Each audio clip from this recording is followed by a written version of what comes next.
कोई ऐसा कर रहा है इसलिए मैं ऐसा करूं, ये आवश्यक तो नहीं। आप स्वाभाविक जैसे हैं वैसे रहें। राजनीतिक व्यक्तित्व कम लग रहे हैं आप, मोटिवेशनल स्पीकर टाइप मुझे ज्यादा फीलिंग आज। जब गुरु का नाम आएगा तो शिष्य का साथ में नाम आएगा। तो विधानसभा चुनाव तक हम पहुंचे हो जहाँ रविंद्र सिंह भाटी शिव से लड़ रहे हो, उस दरमियान कई चीजें ऐसी निकल कर आती थी कि थोड़ी तलखियां बताया जा रहा था कि अंदर खाने कुछ तलखियां हैं। दुख ये था कि राम को राम के ही देश में आने के लिए कोर्ट से होकर आना पड़ा। जातीय जो स्थितियां दो बड़े वर्गों के को आमने सामने दिखाया जाता है, वहां उस कॉलेज में प्रवेश के साथ ही व्यक्ति खुद ब खुद किसी खेमे में बढ़ जाता है। तो बात वही है कि रविंदर सिंह से पहले भी बहुत अध्यक्ष आए, बाद में भी हैं मैं, और बाद में बनेंगे भी बहुत। चुनाव है या चुनाव के 10-15 दिन तक अगर आपकी ऐसी मानसिकता रहे तो समझा जा सकता है, माना जा सकता है। पर उन 15 दिन के अलावा बचे 350 दिन में भी अगर आपकी ये मानसिकता है, तब भी ये चिंता का विषय है। मेरे से पहले जो थे वो बहुत ज़्यादा यूँ सोशल मीडिया पर चर्चित चेहरे बने, आगे अब विधायक के तौर पर सफलता से विधानसभा में पहुंच गए हैं। तो छात्र प्रतिनिधि के तौर पर रहा कि मतलब मेरे को कंपेयर किया जाएगा। सोशल मीडिया है, कोई भी आकर किसी के भी खेत में कुछ भी बोकर चला जाता है। अरविंद सिंह के अगले पड़ाव क्या है, लक्ष्य क्या है, अपने राजनीतिक भविष्य को किस प्रकार से देखते हैं आप? सबसे बड़ी समस्या युवाओं के सामने खड़ी है, हम समझ नहीं रहे हैं।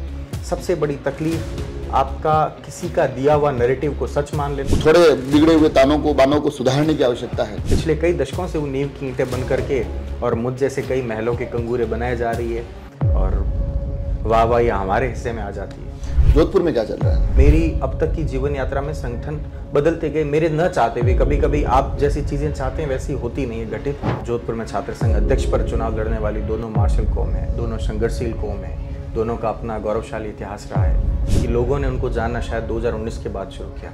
हम लोग 2013 से साथ हैं। इस कार्यकाल को कैसे आते हैं और क्या देख रहे हैं, क्या परिणाम आने वाले हैं पूरे परिदृश्य को देखते हुए? राममय भारत है और हम सब उस दौर में जी रहे हैं और खुद को बहुत सौभाग्यशाली मानता हूँ। छात्र राजनीति, जो राजनीतिक पूरी कवायदे चलती है, उसका पहला पायदान माना जाता है। ऐसा माना जाता है कि उन सीढ़ियों से चलकर जो युवा नेता आगे बढ़ते हैं वो कहीं ना कहीं न केवल एक बेहतरीन मुकाम की तरफ बढ़ते हैं बल्कि अपनी एक अलग पहचान रखते हैं।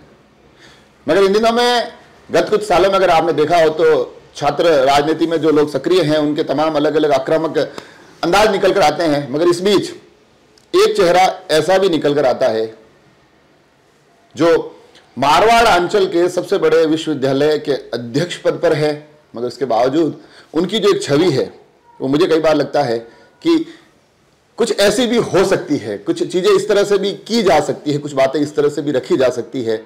मैं स्वयं उनके वक्तव्य सुनता हूं, उनकी बातें समझता हूं तो एहसास होता है कि छात्र राजनीति के कुछ ये स्वरूप भी लोगों तक सतत रूप से पहुंचने चाहिए। जी हाँ, मैं बात कर रहा हूं अरविंद सिंह भाटी, अध्यक्ष जोधपुर विश्वविद्यालय। आप अभी हमारे साथ हैं, तो सबसे पहला तो सवाल यही कि मतलब मैं कई बार छात्र राजनेताओं को देखता हूं, मतलब छोटे छोटे कॉलेजों से, कस्बों में जो कॉलेज है वहाँ के नेताओं को भी देखता हूं तो वो यूँ टेबल पटकते हैं और चिल्लाते हैं और थोड़ा यूँ अपनी अलग, उनको लगता है आक्रामकता के साथ मुझे आना है। मगर आपको देखता हूँ तो बड़ी सहज सरल, बड़ी व्यवस्थित तरीके से बात करते हैं। मतलब ये बदलाव क्या है?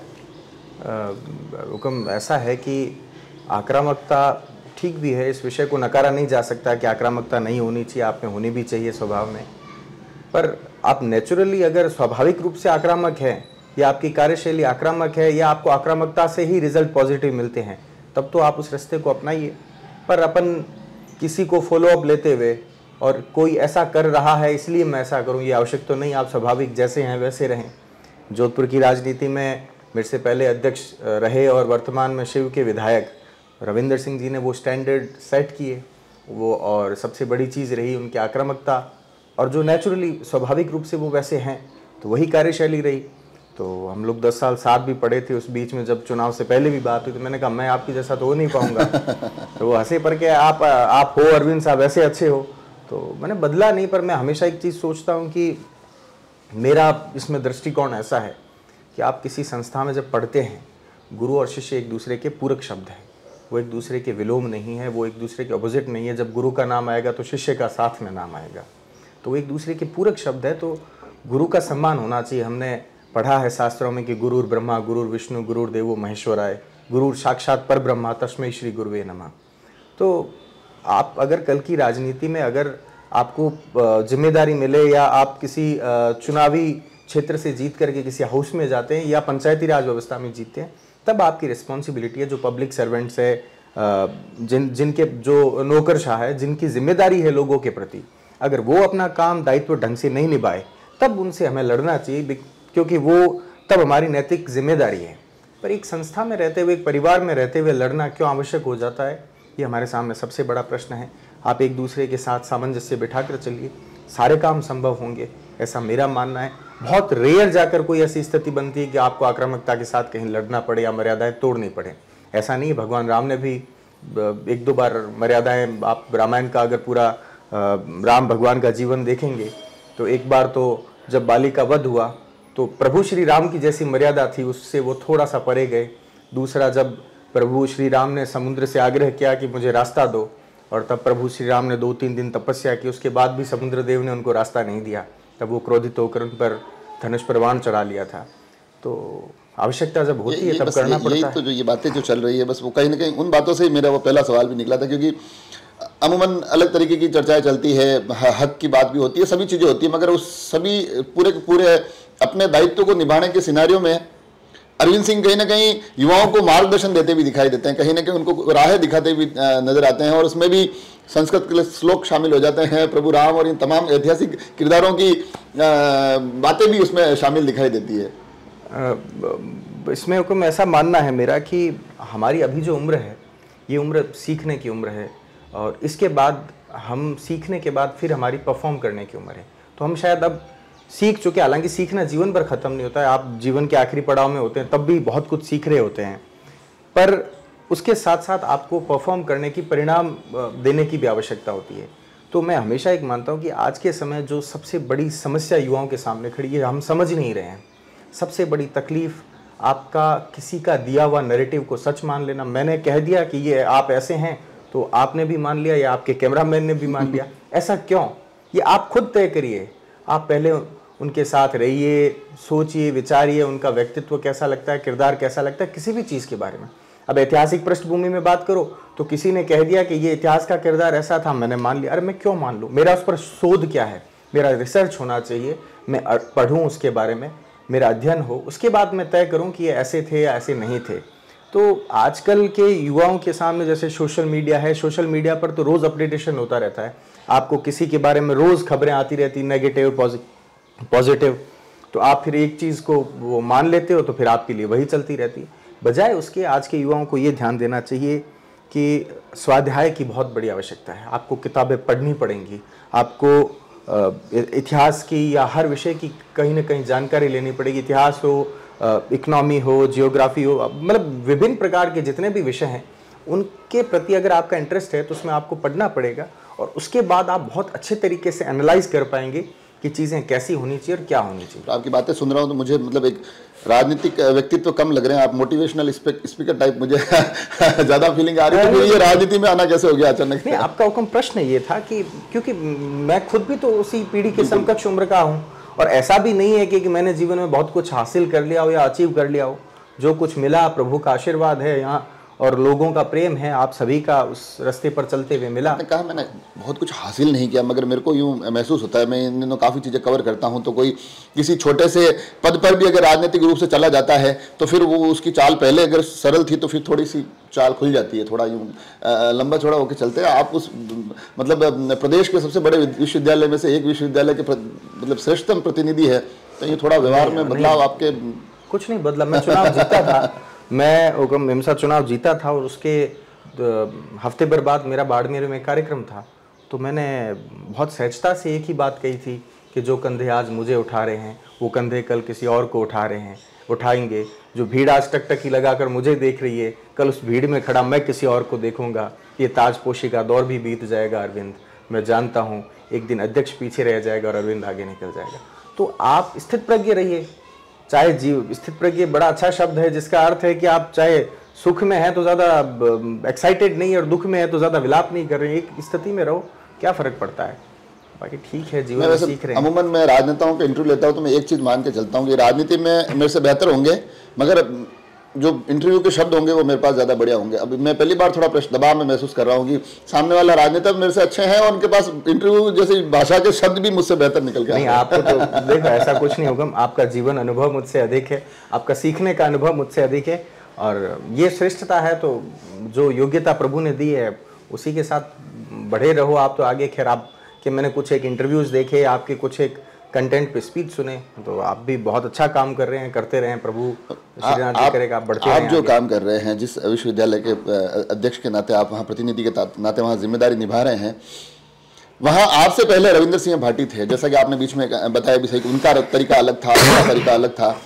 कहीं ऐसा उस यात्रा के दौरान एक वो दबाव भी महसूस किया होगा कि मेरे से पहले जो थे वो बहुत ज़्यादा यूँ सोशल मीडिया पर चर्चित चेहरे बने, आगे अब विधायक के तौर पर सफलता से विधानसभा में पहुंच गए हैं, तो छात्र प्रतिनिधि के तौर पर रहा कि मतलब मेरे को कंपेयर किया जाएगा?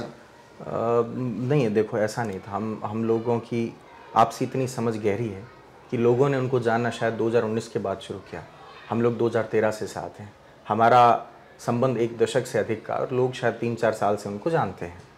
तो कंपैरिजन कैसा, जैसे एग्जाम्पल के तौर पर मैं कहूँ कि आज विराट कोहली भारत के 3 नंबर पर बैटिंग करते हैं, वो शायद आने वाले 4-5 साल और खेलेंगे और बहुत अच्छे रन्स बनाए हैं, सेंचुरीज बनाई, हाफ सेंचुरीज बनाई, रिकॉर्ड। तो आज से 5 साल बाद, 6 साल बाद जब कोई 3 नंबर पर खेलने आएगा, हो सकता है वो भी रन बनाए, क्या पता इस फ्रीक्वेंसी के साथ नहीं बना पाए जैसे विराट कोहली ने बनाए, पर वो जगह उसी पर है 3 नंबर पर। ठीक है, तो बात वही है कि रविंदर सिंह से पहले भी बहुत अध्यक्ष आए, बाद में भी हैं मैं, और बाद में बनेंगे भी बहुत। ठीक, उनके लिए जीवन का सफ़र अलग चला है, उनको जीवन में हासिल बहुत क्विकली होता चला गया। कुछ पॉजिटिव्स बहुत अच्छे हैं, बहुत हार्डवर्किंग इंसान है, तो इसीलिए उनको सबको मिला। ऐसा नहीं कि उनसे जो पहले थे वो भी तो हाउस में पहुँचे हैं, हालांकि उनको सफ़र लगा, किसी को 10 साल, 15 साल, 20 साल, और बाद में भी पहुंचेंगे, और क्या पता हो सकता है नहीं पहुंच पाए। तो इसकी कोई सर्टेनिटी नहीं है, फ्यूचर इज़ अनसर्टेन।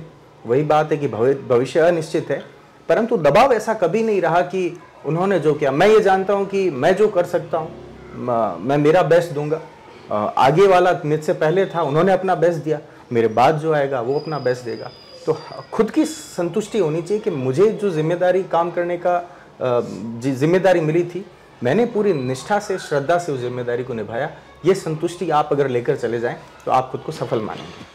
मगर क्योंकि आपने जो चुनाव लड़ा था, चुनाव में आप दोनों बड़ी मजबूत चेहरे और साथी के तौर पर दिखाई दिए थे, मगर बीच में जब थोड़ी थोड़ी चीज़ें आगे बढ़ी, चाहे फिर वो विधानसभा चुनाव तक हम पहुंचे हो जहाँ रविंदर सिंह भाटी शिव से लड़ रहे हो, उस दरमियान कई चीज़ें ऐसी निकल कर आती थी कि थोड़ी तलखियाँ बताया जा रहा था कि अंदर खाने कुछ तलखियाँ हैं, सब चीज़ें ठीक नहीं हैं, किस प्रकार से शायद कुछ दूरियों जैसी अफवाहें या फिर क्या कुछ रहा, वो छन छन के हम तक आता रहा। आपसे बेहतर कोई व्यक्ति हो नहीं सकता उस बात को बताने के लिए। इसमें हिंसा स्पष्ट तौर पर मेरा ऐसा मानना है कि रविंदर सिंह और हम जब छात्र संघ चुनाव में साथ थे, रविंदर सिंह उस वक्त तक किसी संगठन से जुड़े हुए नहीं थे, वो निर्दलीय थे। मैं इससे पहले एक चुनाव लड़ चुका था पंचायती राज का, उसके बाद तैयारी करने आया तब अलग संगठन से लड़ा, अलग संगठन से, फिर वर्तमान में अखिल भारतीय विद्यार्थी परिषद के साथ काम कर रहा हूँ और पूरी श्रद्धा से, निष्ठा से काम कर रहा हूँ। और आप वापस उसी अरविंद से अपेक्षा रखते हैं कि आप वापस फिर अपना रास्ता बदल लीजिए, चले जाइए।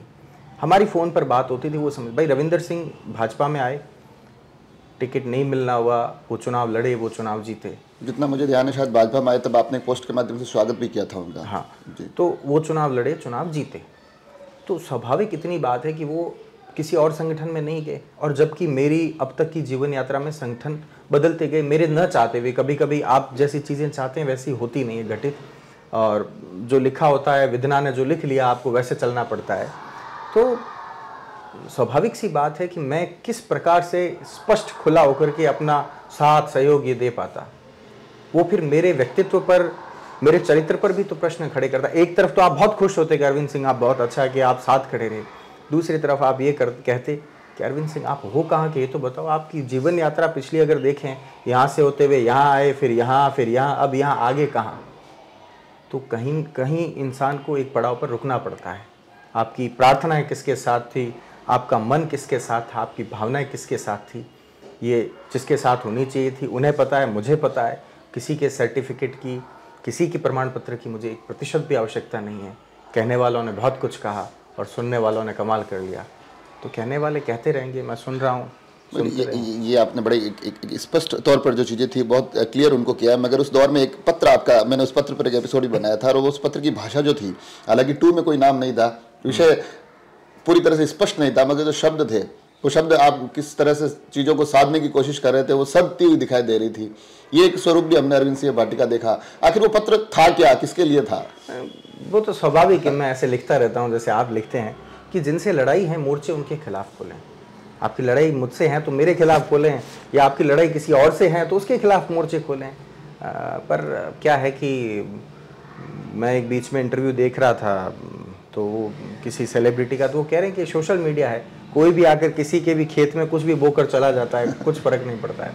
तो वो पत्र तो ऐसा था कि उस समय की जो हालात परिस्थितियाँ थी, उन परिस्थितियों को देखते हुए पत्र लिखना आवश्यक था कि क्या पता कुछ समझदार लोग इससे समझे, जो समझे वो ठीक, जो नहीं समझे वो भी ठीक। किसी से शिकायत नहीं, क्योंकि जिस रास्ते पर हम लोग हैं यहाँ पर सबकी सुननी पड़ती है, और सबकी सुनते चलो, आगे बढ़ते चलो, क्योंकि लोग पग पग पर आपको एनालाइज करते हैं। आप अच्छा कर रहे हैं तो अप्रिशिएट करेंगे, आपसे गलती हुई तो शिकायत करेंगे। इन सब चीज़ों से इतर, अब जैसे आपने बीच में कहा कि कई चेहरे ऐसे भी होते हैं जो इस राजनीतिक पायदान से निकलते हैं और फिर आगे की अपनी राजनीतिक यात्रा तय करते हैं। इन यात्राओं में अरविंद सिंह के अगले पड़ाव क्या है, लक्ष्य क्या है, अपने राजनीतिक भविष्य को किस प्रकार से देखते हैं आप? हुक्म, अभी मैं अखिल भारतीय विद्यार्थी परिषद के साथ काम कर रहा हूँ। 1 वर्ष हो जाएगा कुछ ही 1 महीने बाद, और पिछला 1 साल का सफ़र शानदार रहा। जैसा मैं हूँ, जैसा मुझे लगता है कि मेरा व्यक्तित्व है, मैं संगठनात्मक रूप से पहले काम करने की प्रायोरिटी रखूँगा, और फिर संगठन के साथ आगे बढ़ते हुए जहाँ संगठन को ठीक लगेगा, उचित लगेगा, करेंगे निश्चित तौर पर। अगर पहले आपने राजनीतिक आवरण के आसपास रहे हो, अभी भी वहीं पर हो, तो राजनीतिक रूप से महत्वाकांक्षाएं हैं और स्पष्ट रूप से स्वीकार करता हूं उसको। और भविष्य में जो होगा अब देखते हैं, आगे 2026 या उसके बाद 26 में जब परिसमन होगा, 28 या 33, जब भी जो होगा किस्मत में लिखा होगा तब मिलेगा, और नहीं लिखा है तो नहीं मिलेगा। किसी प्रकार का कोई रिग्रेट नहीं रहेगा लाइफ में। जीवन में जिस जगह जो काम करने का अवसर मिलेगा, बहुत संतुष्टि के साथ वो काम करूंगा और खुद से सेटिस्फाई होऊंगा, चाहे राजनीतिक परिवेश हो, चाहे व्यापारिक हो, चाहे उसके अलावा हो सामाजिक। 26, 28, 33 का तो आपने जिक्र किया, 24 तो अभी बिल्कुल चल रहा है। हाँ, 24 चल रहा है बिल्कुल। उसमें भी एक बड़ा चुनाव है, वहाँ अपनी भूमिका किस तरह से देखते हैं? जो संगठन को ठीक लगे, संगठन मुझे जहाँ जो जिम्मेदारी देगा वहाँ जाकर काम करेंगे अपना। किसी प्रकार की कोई चाह नहीं है, कोई बहुत बड़े अभी ख्वाब नहीं है। संगठन जहाँ भेजेगा वहाँ जाएंगे और एक कार्यकर्ता के रूप में काम करेंगे। चॉइस को लेकर भी अलग अलग चीज़ें चलती है, खैर उस पर भी आऊँगा, मगर उससे पहले मैं, क्योंकि छात्र संघ के चुनाव आप लड़कर आए हैं, आपको कितना लगता है कि ये जो चुनाव होता है, कई बार मैं अलग अलग नेताओं के अलग अलग पैटर्न देखता हूँ, राष्ट्रीय राजनीति से लेकर राज्य की राजनीति तक, जो बड़े नेता छात्र राजनीति के पायदान से गुजरे हैं, इन गलियारों से गुजरे हैं, वो कहीं ना कहीं एक अलग पहचान रखते हैं। तो आपको लगता है कि ये एक बहुत अहम कड़ी हो सकती है बढ़िया नेता तैयार करने के लिए? बिल्कुल, छात्र राजनीति मैं मानता हूँ कि वो प्लेटफॉर्म है, वो लॉन्च पैड है जहाँ से आपकी आगे की यात्रा बहुत आसान हो जाती। एक तो इस चुनाव के बाद आपका चरित्र इतना निखर जाता है, हो सकता है वो आप प्रेजेंट कर पाएँ, नहीं कर पाएँ, पर आप सोचना, आप चीज़ों को एनालाइज करना बड़ा अच्छे तरीके से प्रारंभ कर देते हैं, जो चुनाव से पहले संभव नहीं था। मुझ में बदलाव आया, मैं समझता हूँ, और हर किसी में आया होगा, क्योंकि चुनाव लड़ने के बाद आपका ये अनुभव हो जाता है कि किसी भी व्यक्ति को चुनावी समर में, या जब चुनाव चल रहे होते हैं, चुनावी यात्रा के दौरान आपको किसको किस प्रकार से मैनेज करना है, किसको किस प्रकार से चीज़ों को आगे बढ़ाना है। तो ये जब आपको तब सिखा दिया जाता है तो आगे के चुनाव आपके लिए बहुत आसान हो जाते हैं। मैनेज करना, हार जीत अलग विषय है। तो ये चुनाव होने चाहिए। और आप पुरानी राजनीति में देखें, मैक्सिमम 80% जो लीडर्स हैं वो छात्र राजनीति से निकले हुए हैं। बिहार के आप अभी जो नीतीश जी हैं, ये अध्यक्ष, छात्र संघ अध्यक्ष रहे हैं, लालू जी छात्र संघ अध्यक्ष रहे हैं, और उत्तर प्रदेश में कहीं पर भी आप चले जाइए, जबकि अब तो स्थिति ऐसी है कि पूरे भारत में अधिकांश राज्यों में चुनाव बंद है। छात्र संघ चुनाव होने चाहिए। अगर सरकार को उससे समस्या है तो उसका फॉर्मेट कुछ बदल सकते हैं। उनको शिक्षाविद को बिठा करके कॉलेज के वाइस चांसलर्स को कि भाई चुनाव करवाने हैं, किस पैटर्न में करवाएं, वो पैटर्न आप बदल दो। अगर आपको लगता है कि इन चुनावों में, जैसे राजस्थान के चुनाव है, व्यक्तिगत तौर पर मेरा मानना है कि लिंग 2 सिफारिशों की कोई पालना नहीं होती है, पर आप ये प्रयास तो करो कम से कम कि आप 80% तक तो उसके आसपास पहुंचो। और फिर अभी जो पॉलिटिक्स में ग्लैमर है, अब इस चरम तो साहब, किसी भी चीज़ का अगर चरम होता है तो वो ख़राब होता है।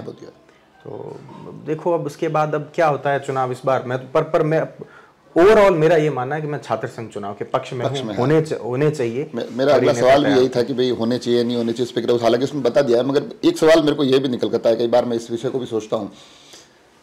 अरविंद सिंह भाटी चुनाव लड़ रहे थे, दोनों ही जो बड़े छात्र राजनीति को अवसर देने वाले दल है, उन दोनों ही दलों से अवसर नहीं मिलता है, एक अलग दल से चुनाव लड़ते हैं, और जो पूरा आपका पॉलिटिकल सिनेरियो होता है उसमें ये बताया जाता है कि जो सामने की तरफ बड़े कद्दावर चेहरों के साथ साथ कई बार तो यह भी बताया जाता है कि स्वयं मुख्यमंत्री के पुत्र वो आपके कोशिश कर रहे थे कि वो उनकी पार्टी के लिए कोशिश कर रहे थे, मगर एक बार कहीं ना कहीं आमने सामने जैसी स्थिति तो हो ही जाती है। तो ये फिर ये करिश्मा कैसे कर पाए आप? देखो ये तो जोधपुर के विश्वविद्यालय के उन 25,800 रेगुलर स्टूडेंट्स का आशीर्वाद था जो मुझे मिला, और उन्होंने मतदान किया, क्योंकि हमारे वहाँ पर एक टीम काम करती है। हालांकि सारे छात्रों का सामूहिकता होती है, पर एक फिर भी हम एक परिवार के रूप में हमारे कुछ सीनियर्स हैं, वो लोग काम करते हैं, और ये सतत प्रक्रिया चली आ रही छात्र संघ अध्यक्ष बनने की। हालांकि उससे पहले भी बने, पर उस टीम ने 2012 में देखेंगे तो रविंदर सिंह राणावत बने, फिर वहीं से आप 14 में देखेंगे तो भूम सिंह जी, स्वर्गीय भूम सिंह जी खारा बने, 15 में आनंद सिंह, 16 में कुणाल सिंह, 19 में रविंदर सिंह भाटी, और 22 में मैं बना। तो एक टीम वर्क है जो हम सब के लिए हमारे साथ मिलकर के उस चुनाव को देखता है, मैनेज करता है और बनाता है, और उनकी वहाँ पर ख्याति है, अपने शब्दों में कहें तो पैठ है। उस गुडविल के कारण ये पॉसिबल हो पाया, वरना हम सब तो वो महलों के कंगूर हैं और नींव की ईंटें वही है। ये स्पष्ट शब्दों में कहूँ कि उन सब वो पिछले कई दशकों से वो नींव की ईंटें बन करके और मुझ जैसे कई महलों के कंगूरे बनाए जा रही है, और वाह वाह ये हमारे हिस्से में आ जाती है। जो लाइन से आपने नाम बताया उसमें काफ़ी सब नामों के पीछे सिंह लगा हुआ था, कुछ नाम जो छूट गए होंगे वो एक दूसरे वर्ग से आते हैं, मगर इन तमाम चीज़ों के बीच में कहीं ना कहीं एक सवाल यह भी, मैंने इस पर कुछ चीज़ें बीच में बनाई भी थी, मैं खुद उस विश्वविद्यालय का एक हिस्सा रह चुका हूँ अपने कॉलेज के दौरान, तो मुझे बहुत अच्छे से पता है। आपको नहीं लगता है कि जिस प्रकार के सामाजिक परिदृश्य की चर्चा है जोधपुर यूनिवर्सिटी को लेकर होती है, अब कहीं ना कहीं उन चीज़ों को दुरुस्त करने की, कहीं ना कहीं उन जातीय जो स्थितियां दो बड़े वर्गों के को आमने सामने दिखाया जाता है, वहाँ उस कॉलेज में प्रवेश के साथ ही व्यक्ति खुद ब खुद किसी खेमे में बढ़ जाता है, उन चीज़ों पर भी थोड़ा मजबूती से काम करने की ज़रूरत है, कहीं ना कहीं उन थोड़े बिगड़े हुए बानों को सुधारने की आवश्यकता है। नहीं, बहुत बड़ी सामूहिक प्रयास की ज़रूरत है, सामूहिक प्रयास की आवश्यकता है। मैं जब छात्र संघ चुनाव हुआ, उसके चुनाव जीतने के बाद से लेकर अब तक लगातार कभी भी ऐसा नहीं रहा कि हमने इंडिविजुअली किसी को टारगेट किया हो। मैं हमेशा कहता हूं कि जोधपुर में छात्र संघ अध्यक्ष पर चुनाव लड़ने वाली दोनों मार्शल कौम है, दोनों संघर्षशील कौम है, दोनों का अपना गौरवशाली इतिहास रहा है। दोनों ने चाहे देश की आज़ादी के बाद सैन्य सेवाओं में देखो तो दोनों ने वीरताओं के उत्कृष्ट उदाहरण हमारे सामने पेश किए हैं। तो चुनाव है या चुनाव के 10-15 दिन तक अगर आपकी ऐसी मानसिकता रहे तो समझा जा सकता है, माना जा सकता है, पर उन 15 दिन के अलावा बचे 350 दिन में भी अगर आपकी ये मानसिकता है, तब ये चिंता का विषय है। क्यों आपस में जातीय द्वेष के कारण आपस में लड़ना, एक दूसरे को टारगेट करना, तो ये तो समस्या है। और हम लोग हमेशा प्रयास करते हैं, अगर वहाँ के कोई समझदार सीनियर लोग मिलते हैं तो हम कहते हैं कि चुनाव है, चुनाव तक रहने दीजिए, चुनाव के बाद उन चीज़ों को मत लाइए। और कई समझदार लोग भी है, पर अफसोस ये कि उपद्रव यहाँ से भी हो जाता है और वहाँ से भी हो जाता है, तो फिर चीज़ें खराब हो जाती है। जब एक तरफ से पत्थर पड़ता है तो दूसरी तरफ से भी लगता है। तो पर फिर भी हमने बहुत कोशिश की पिछले 1-1.5-2 साल में कि आपसी सौहार्द बना रहे। मैं आज भी वहाँ होता हूँ तो अगर जाट समाज का छात्रावास है तो वहाँ चले जाऊँगा, बैठ जाऊँगा, और वो बड़े मन से अपनायत से स्वागत रखते हैं। और चाहे हमारे कम्युनिटी का भी अगर हॉस्टल है तो उनमें से कोई आता है तो हमारे वाले भी बड़े सहजता से वहाँ आएंगे, बैठेंगे। पर हॉस्टल का क्या कर सकते हैं, आप आओगे तो चाय पिला देंगे और मान सम्मान रखेंगे, ये करते हैं। पर पिछले कुछ समय से ये ताने बाने सुधरे भी हैं। अब वापस देखो कि अगले चुनाव हैं और उस समय क्या परिस्थितियाँ रहती है, पर भगवान से, श्रीनाथ जी से यही प्रार्थना है कि कम से कम सामाजिक सौहार्द बिगड़े नहीं, आपस में प्रेम बना रहे, संबंध अच्छे बने रहें। और जीवन में यही साथ चलता है।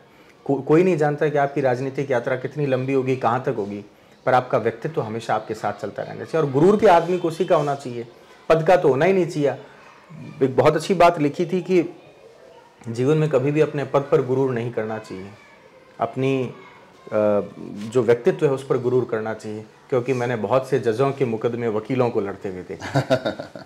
बढ़िया बढ़िया लाइन है। और आखिर में आते आते मैं वापस 2024 पर आ जाऊंगा, और ये क्योंकि बिल्कुल मुहाने पर खड़े हैं, चुनाव होने को हैं, जोधपुर में क्या चल रहा है?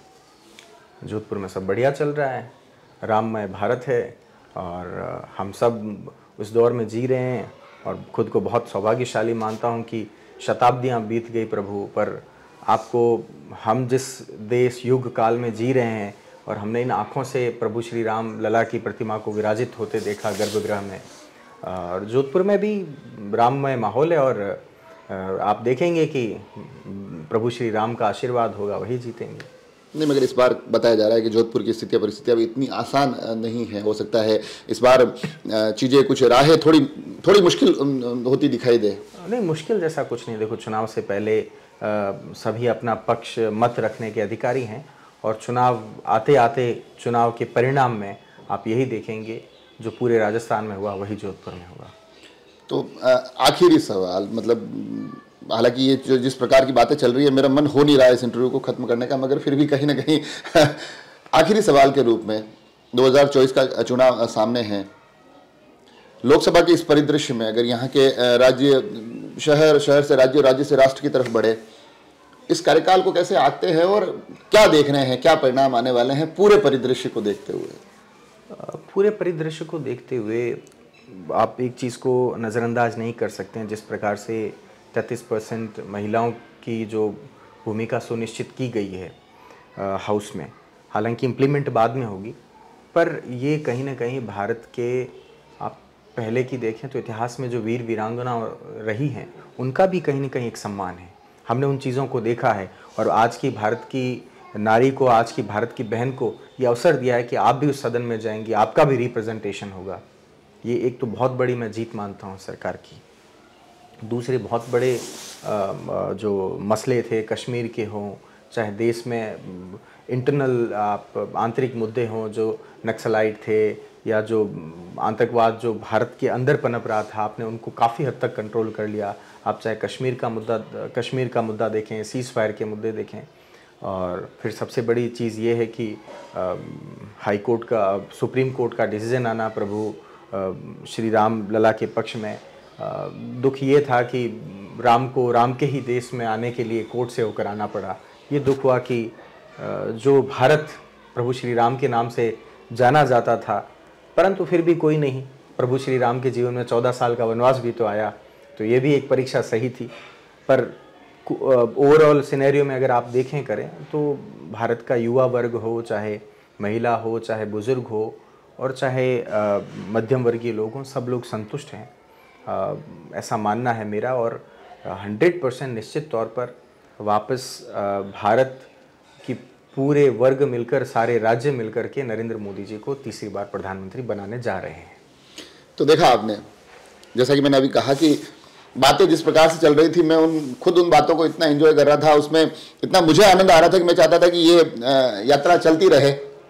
परंतु यहाँ से कुछ चीज़ें ज़रूर निकलती है, कुछ चीज़ें इस मायने में निकलती है कि छात्र राजनीति के कुछ चेहरे ऐसे भी हो सकते हैं जो चीज़ों को अलग तरीके से देखते हो, जिनका दृष्टिकोण अलग हो। उस नज़रिए को भी बिल्कुल यथार्थ के धरातल तक पहुँचाना बड़ा ज़रूरी होता है। कुछ चीज़ें संगठन के तौर पर आपने जैसा कहा कि संगठन के साथ जो चीज़ें चल रही है, उन संगठन में रहते हुए चीज़ों को कैसे बेहतर बनाया जाए, अपनी सोच को किस प्रकार से उस समाज तक व्यवस्थित रूप में पहुंचाया जाए, यह भी अरविंद सिंह भाटी कहते नजर आए। तो आखिर में आते आते कुछ चीज़ें राजनीति से जुड़ी, अपने राजनीतिक भविष्य की भी चर्चा की। उन्होंने 28, 26 और 33 गिनवाए, मगर 24 के बारे में बड़ी मजबूती से कह रहे हैं कि इस बार पुनः एक बार नरेंद्र मोदी देश में प्रधानमंत्री के तौर पर लौटने वाले हैं। ये तमाम चर्चाएं मैंने आप तक पहुंचाई। जुड़े रहे राजसमंद एक्सप्रेस से। धन्यवाद।